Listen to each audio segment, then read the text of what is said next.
اعوذ باللہ من الشیطان الرجیم بسم اللہ الرحمن الرحیم۔ اسٹوڈنٹس السلام علیکم۔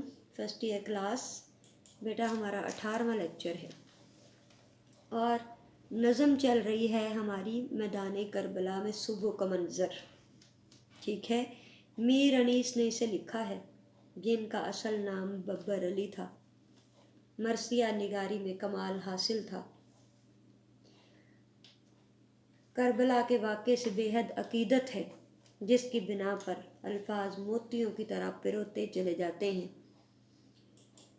اتنے بامانی الفاظ، تشبیہات و استعارات کا مخصوص جگہوں پر استعمال ان کی شاعری کو چار چاند لگا دیتا ہے۔ جی بیٹا چلتے ہیں بند نمبر 3 کی طرف۔ بدشت و نسیم کے جھونکے و سبزہ زار، بدشت و نسیم کے جھونکے و سبزہ زار، پھولوں پہ جا بجا وہ گوہر ہائے آبدار، اٹھنا وہ جھوم جھوم کے شاخوں کا بار بار، بالائے نخل ایک جو بلبل تو گل ہزار، خواہاں تھے زیب گلشن زہرا جو آپ کے، خواہاں تھے زیب گلشن زہرا جو آپ کے، شبنم نے بھر دیے تھے کٹورے گلاب کے۔ جی بیٹے معنی دیکھ لیجئے گا۔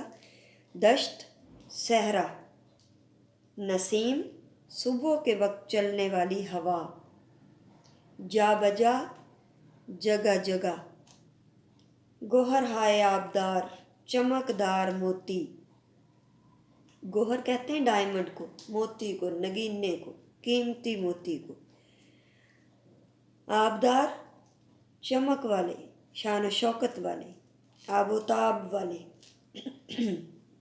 بالائے نخل درختوں کے اوپر، بالا اوپر، نخل درخت، خواہاں خواہش مند ہونا، چاہنا، زیب گلشن زہرا، زہرا حضرت فاطمۃ الزہرا کے باغ کی رونق، مراد اہل بیت، زیب ہوتی ہے بیٹا رونق، سجاوٹ، کٹورے تھال،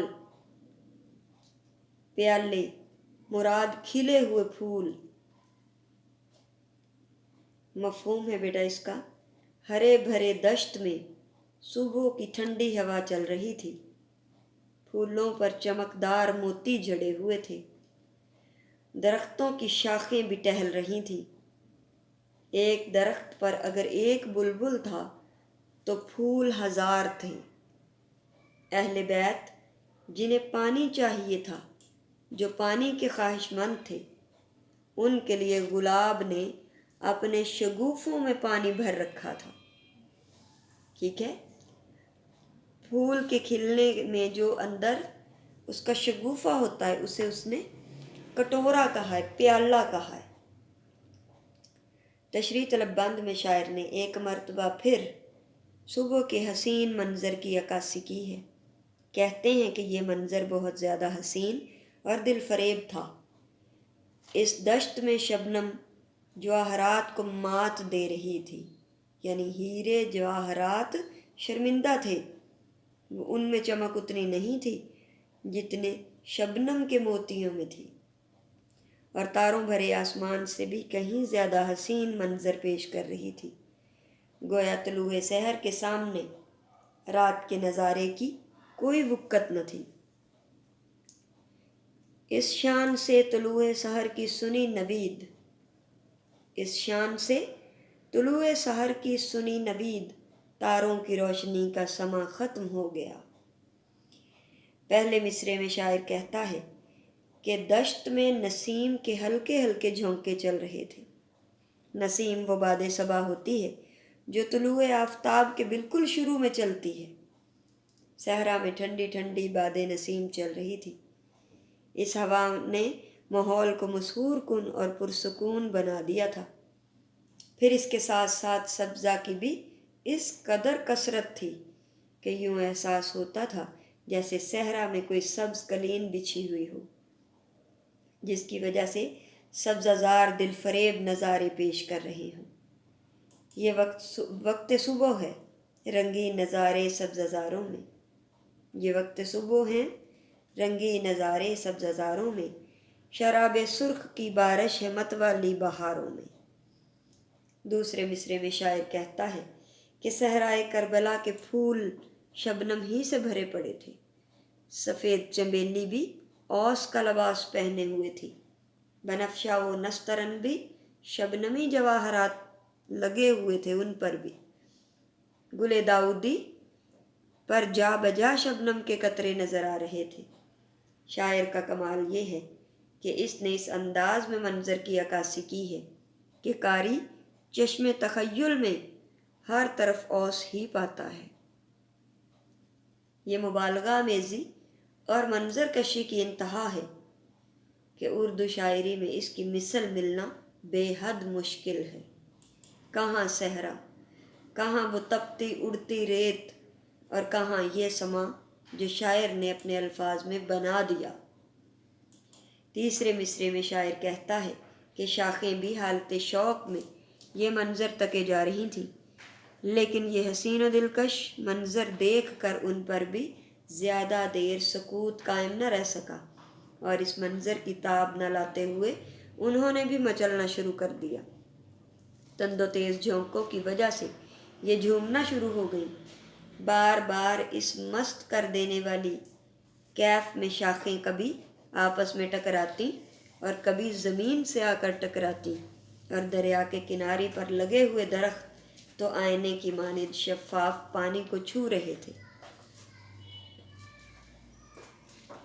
شبنم کے وہ گلوں پہ گوہر ہائے آبدار، شبنم کے وہ گلوں پہ گوہر ہائے آبدار، پھولوں سے سب بھرا ہوا دامان کوہسار. چوتھے مصرے میں شاعر کہتا ہے کہ پھولوں کی اس قدر افراط ہے، پھول اتنے زیادہ ہیں کہ بلبل اور گل کا 1 اور 1000 کا تناسب ہے.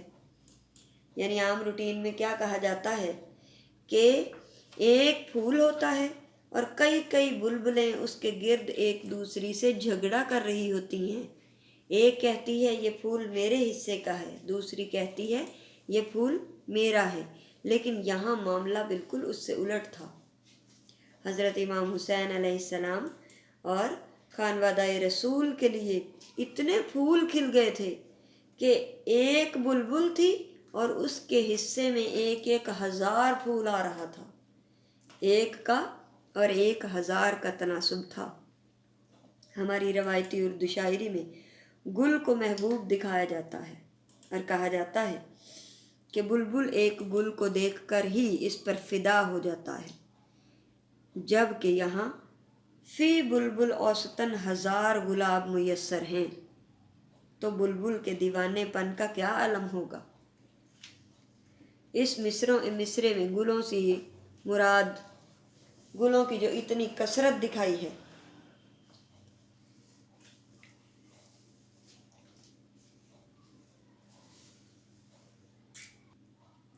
پانچویں مصرے میں شاعر نے مناظر کی حسین دلکشی کے بعد اچانک کربلا کے اصل المیے کو بیان کیا ہے. شاعر کہتا ہے کہ حضرت بی بی فاطمہ کے چمن کے گلوں یعنی امام حسین علیہ السلام اور ان کے اہل و عیال پر ظالم کوفیوں اور یزیدیوں نے پانی بند کر رکھا تھا.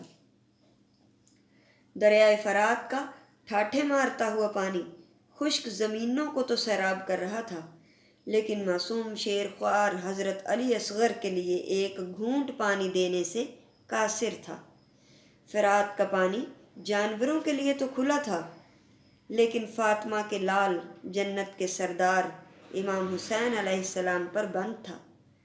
3 دن سے عمرو بن سعد نے عبید اللہ بن زیاد ظالم کے حکم سے اہل بیت پر پانی بند کر رکھا تھا. پیاسی جو تھی سپاہ خدا 3 رات کی، ساحل سے سر پٹکتی تھیں موجیں فرات کی. آخری مصرے میں شاعر کہتا ہے کہ گلاب نے اس موقع پر متبادل پانی کا بندوبست کیا ہے. شیر خدا علی المرتضیٰ اور حضرت فاطمہ الزہرا کے جگر گوشے کے لیے